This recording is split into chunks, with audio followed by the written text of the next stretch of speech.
Hey everybody, welcome back to the Blockbusters show. I'm Adam Sykes, and we're on our second Jack Frost movie out of 3 for this month. First we did The Escape Clause as part of the Santa Claus series with Tim Allen, and Jack Frost was played by Martin Short in that.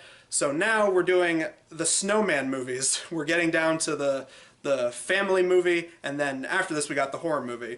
So yeah, let's talk about 1998's Jack Frost with Michael Keaton.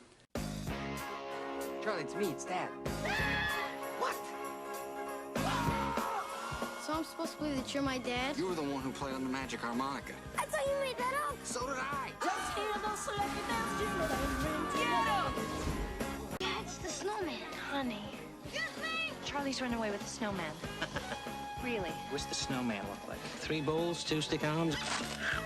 Hey, that's my branch! Stocky, well built. Shredding! Oh! Hey, I slimmed down. Jack Frost.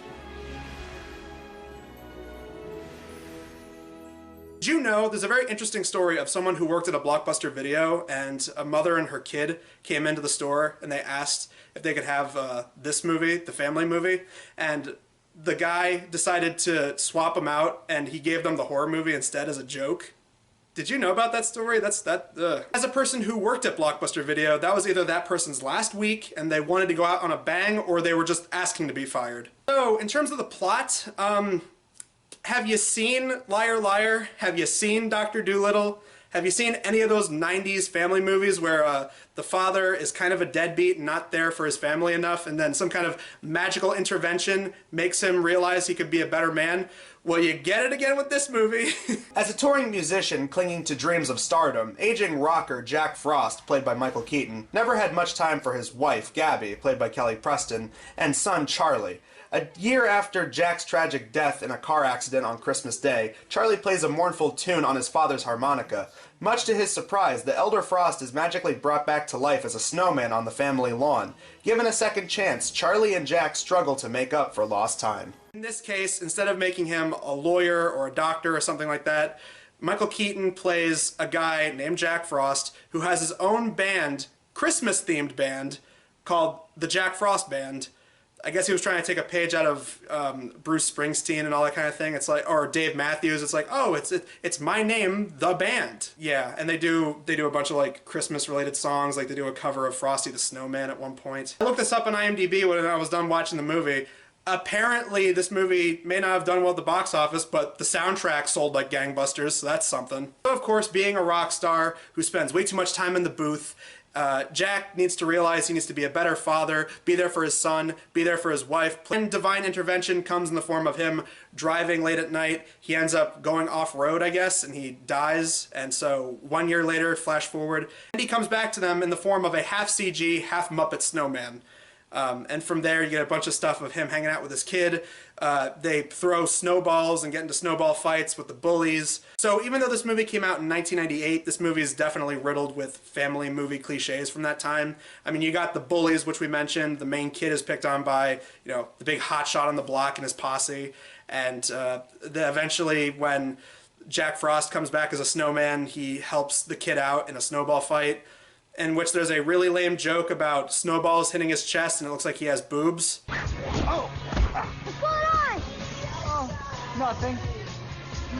I don't think so. That's just one of many inappropriate jokes in this movie. There's tons of like little non sequiturs and innuendos that Michael Keaton throws in.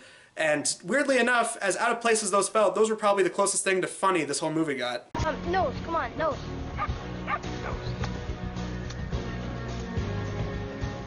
Dad, I said nose. Oh, I thought you said hose. Of course, you got the scene where he first comes to life and, oh, he doesn't want to scare his wife or kid at night, so he has to pretend to be a snowman. He has to strike poses whenever cars drive by and stuff. And then eventually the next day, he finally tells his son, and at first his son thinks it's weird, but then eventually warms up to him more and more because, Dad, you're finally back. You got a second chance. We get to be there for each other. And there's a bunch of just goofy shenanigans here and there throughout the movie. Like they establish that he can't walk on hot asphalt because it melts him, like a PlayStation 2 game. And also I like how he uses his voice that he used in Beetlejuice when he starts melting. We'll get this out of the way. The snowman effects themselves in this movie actually aren't that bad. Like, the actual practical effect of it, which was done by the Jim Henson Company, which is why I said it was a Muppet snowman, that was actually not that bad, even though the face is actually kind of terrifying. It looks terrible. Like that old commercial for Campbell's Soup. Weather outside is frightful, but the fire is so delightful. But as long as you love me so, let it snow, let it snow, let it snow. Looks like a better snowman than the one in this movie. Though I think I actually found out why it looks like that. Apparently they originally wanted George Clooney to be the snowman, but then George Clooney was like, no, I'm not going to do that. Instead, he was too busy being Batman in Batman and Robin. That sounds like a joke, but yeah, that's what actually happened. And Michael Keaton ended up getting it. And the closest thing to Michael Keaton you can see on this snowman is his eyebrows. That's it. Like, it's the closest thing to Michael Keaton. Everything else does kind of look like a weird George Clooney snowman. So that's why it probably looks like that. The CG itself, not really great, but I mean, at the time, it's relatively impressive. I mean, some shots look a lot better than others. Some of them look pretty bad, but for the most part, CG, even for 1998, not all that bad. It was definitely at that time in the 90s when people were trying to get more and more used to CG, because everyone was like, oh, Jurassic Park did it, so we gotta put more CG in movies. I feel like I should talk more about this movie, but there's really not that much to talk about. It's just kind of your typical, oh, you know, dad who's not there for his family eventually gets a second chance through, you know, magic or some kind of whimsy. And, oh, at the end of the movie, we all have a heartfelt, aw, isn't that so sweet? And even though he's still technically not alive, he gets to see his family one more time before he eventually ascends, and he will probably continue to visit them every December whenever it snows in the form of a snowman. I'll give this movie credit that it's a family movie that knows when to slow down and doesn't try to force, whoa, radical awesomeness, dude, every single chance it gets. Because there are some movies that, like Skateboard Kid is a perfect example of that, where it tries to have some serious moments, but for the most part it's just that same, like, stereotypical 90s, like, whoa, radical, man. This movie does have a couple slow moments that are actually kind of effective, and it's like, oh, okay, yeah, that's pretty good. That's a good character building scene right there.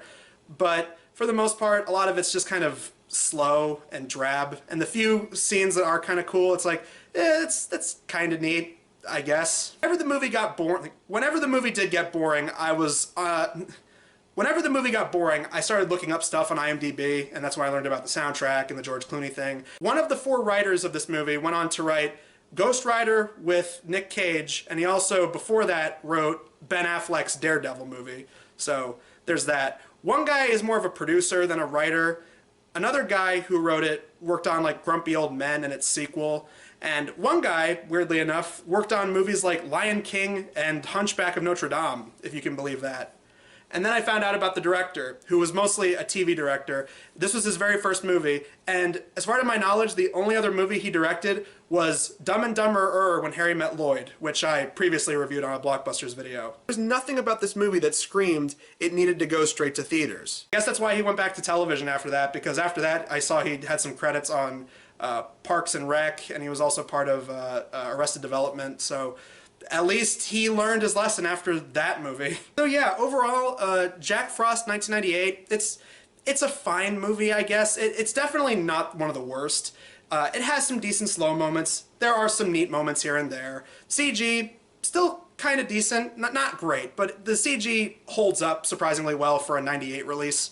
I just think the biggest problem with this movie is that it's just kind of bland. Like, it's just kind of, like, it feels like they made the movie specifically because the name. They were just like, oh, it'll be about a guy named Jack Frost, and he becomes a snowman, which they even poke fun at in the movie, which, for all I know, that could have easily just been Michael Keaton, like, laughing to himself in the sound booth, and they decided to animate around it. Man, why me? Why a snowman? I mean, could the universe really be that unoriginal? I don't know. I mean, is it the name, Jack Frost? Because if that's it, that's not even clever. But it feels like even they knew the one reason they made the movie was that, oh, it's a movie about a guy named Jack Frost who becomes a snowman. That, they even admit it in the film. Guess what? Someone apparently had that idea before they did, because that's why the horror movie exists. The horror movie was filmed in, like, 1993 or 1994, and then it was eventually released in 1997, so yep, that's what we're talking about next time. We're talking about the predecessor to Jack Frost 2, Jack Frost 1997. A movie about a killer snowman. The poster that is a total lie. I mean, the thing on the poster, the thing that looks like a skeleton with like icicle fangs, not in the movie. Never. Not once. So there's that. That's what we're talking about next time on the Blockbuster Show. Until then, guys, I'm Adam Sykes, and we will see you guys in the next video. I mean, is it the name, Jack Frost? Because if that's it, that's not even clever.